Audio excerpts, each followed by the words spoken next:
hablando sobre el sufrimiento actual, el malestar actual, se escucha, bueno, siempre la angustia ha existido. La angustia fue estudiada por Kierkegaard, Sartre, Todo el mundo. es exacto, pero ahora hay como que un auge de la angustia, se puede decir, por el mismo hecho de que se está viviendo un empuje al goce sin límite, al estar siempre on top, por así decirlo, porque se escucha mucho ataques de pánico, el ataque de pánico es una manifestación de la angustia. ¿Qué es lo que podrías decir? Los lacanianos no hablamos de ataque de No. pánico. Ujú. Ese es un término gringo. Neurosis de angustia sería, Sí. claro, No, no, no, crisis de crisis angustia. de angustia. Eh, no, no sé si decir lo que tú dices. Ujú. ¿Mm?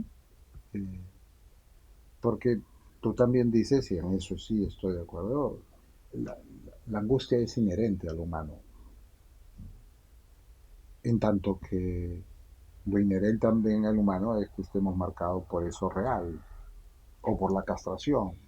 O sea, desde Freud sabemos que estamos marcados por la castración y desde Kant sabemos que es complicado de alguna manera lidiar con esa marca del Alán en el cuerpo. Eh, por eso no sé si podemos decir la frase que tú dices, que es la época. Yo Ujú. creo que siempre. Siempre. Lo que es distintivo de la época es más bien son las modalidades, las intensidades con que se vive esa angustia. Si de alguna manera antaño teníamos el recurso de lo simbólico para pasarla un poquito mejor, el día de hoy, al no tener el recurso de lo simbólico, el sufrimiento es aparatoso, es en cierta medida sin límite. Por ejemplo, ¿no? O sea, cuando uno conversa mucho con estas personas que, y más en el mundo joven, que se cortan, ¿no? O sea, que se hacen marcas en el cuerpo, uno se va a encontrar que recurren al corte como una manera de contrarrestar la angustia que sienten. Como que el dolor corporal apacigua la angustia. Entonces, eso antes no existía. O sea, en los años 80 nadie se cortaba. Sí, ahora uno ve los brazos así y ve con O mayor sea, incidencia de corte. he tenido pacientes que te va a parecer horrible lo que voy a decir. O sea, se han apagado cigarros en los brazos, en la piel, en la barriga. Una paciente que se ponía la plancha caliente en los senos desnudos, no en la ropa, en carne viva, y elegía el seno porque el seno estaba tapado por su brasier, entonces nadie se daba cuenta que ella se achicharraba los senos como una manera de calmar la angustia, ¿no? O sea, hay cosas, digamos así, aparatosas. Eh, la cosa maníaca de efervescencia del cuerpo también, que no para el cuerpo, ¿no? Y que de alguna manera ese cuerpo da cuenta de esa angustia que invade, pero también de una manera aparatosa, o los síntomas vinculados a la alimentación, siempre en exceso, siempre en una cosa horrible y sufriente más que nada que las personas viven eso, ¿no? O sea, incluyen comida y después vomitan o se ponen laxantes, ¿no? O sea, es más que novedad, yo diría es lo aparatoso del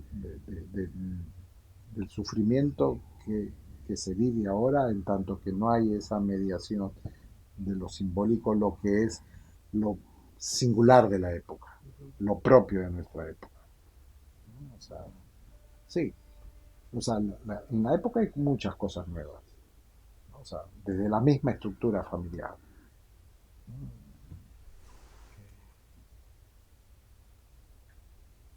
un poco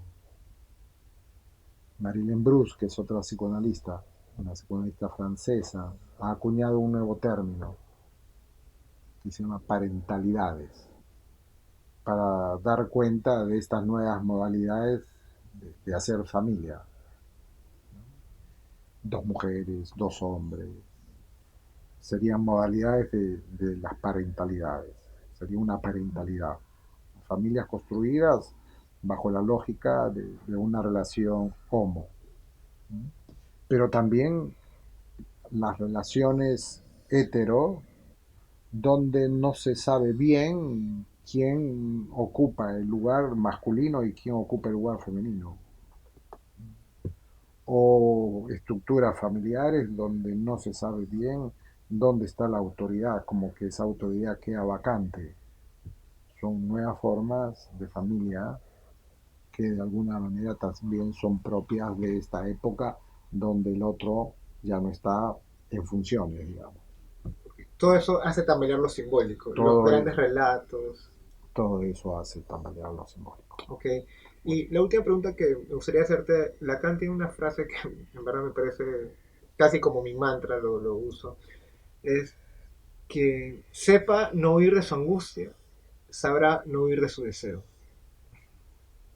Quien sepa, No huir de su uh -huh, angustia, sabrá uh no huir de su deseo. -huh. Sí, es una frase enigmática como muchas otras de Lacan. Pero en realidad, si uno lee a Lacan, de enigmáticas no tiene nada. O sea, sueltas así, tienen esta dimensión Uh -huh. enigmática, pero cuando uno profundiza lo que escribe Lacan alrededor de estas frases, digamos que serían los eslogan publicitarios esos, pero la explicación tiene todo un sustento. De alguna manera, eh, evidentemente, uno podría plantear que entre el deseo y la angustia hay una contradicción, hay un desacuerdo, hay algo que chirría. Eh, y tienen una dimensión de poca hermandad. Sobre todo dependiendo de cómo definamos deseo. Yo también me encuentro a veces en lo cotidiano, inclusive en el mundillo lacaniano, el mal entendimiento del concepto de deseo. Porque confunden el deseo con el deseo consciente. Y el deseo al cual se refiere Lacan es un deseo inconsciente. Y que en realidad el término y el concepto de deseo en su primer momento, en su enseñanza de Lacan, tenía que ver con la pulsión. Esa era la manera como Lacan hablaba de pulsión. Y lo hacía de esa manera siguiendo la enseñanza de Freud de interpretación de los sueños, ¿no? O sea, todo sueño es una realización de un deseo y es un deseo inconsciente. Pero ese deseo, si uno lo traduce y lo lee bien, es lo pulsional lo que está en juego ahí. Entonces, cuando en esta frase Lacan está hablando de deseo, no es de quiero tener un carro o quiero agarrarme a esta chica, no, no tiene nada que ver con eso. Es un deseo de carácter inconsciente y un deseo en el cual de alguna manera tiene que ver con esta pulsión, tiene que ver con lo real en ese sentido y lo real produce angustia. Entonces, si tú sabes manejar, digamos, esa angustia, si puedes tener una acción, un saber hacer con esa angustia, posiblemente producirás algo más creativo, producirás justamente un sandón que hará que de alguna manera se dé cuenta de este saber hacer y uno la pasará mejor, a modo de tengo el deseo de tener un carro, digamos, o, eh, o un Lamborghini, por decir, ¿no? No me gustan los Lamborghini, pero bueno, por decir un término. O sea, actuar. O sea, actuar le quita esa certeza a la angustia. Es tomar una decisión.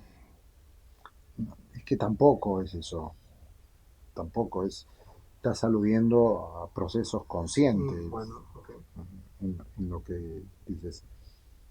Eh, el santón tiene dos patas, como un compás, una pata fija y una pata movible. La pata fija da alusión a lo más íntimo de cada ser humano. Hace alusión a ese encuentro inaugural, primigenio, del Alán en el cuerpo y que produce ese traumatismo. Esa es la pata fija. Eso es lo que no cambia. Eso es lo irreductible del final del análisis. ¿Mm? ¿Ok? Y la otra pata tiene que ver con cómo yo tramito esto, cómo yo aprendo a lidiar con esto fijo, traumático, cómo lo resuelvo. Y es movible, en ese caso, porque es singular para cada uno. Cada uno va a hacer su propio invento para poder lidiar con esto. ¿Okay? Y de alguna manera, por eso se habla de un saber hacer con esto, que es Bueno, complicado hacerlo. Y muchas veces son condiciones muy creativas, muy, digamos, sí, sui generis para cada uno.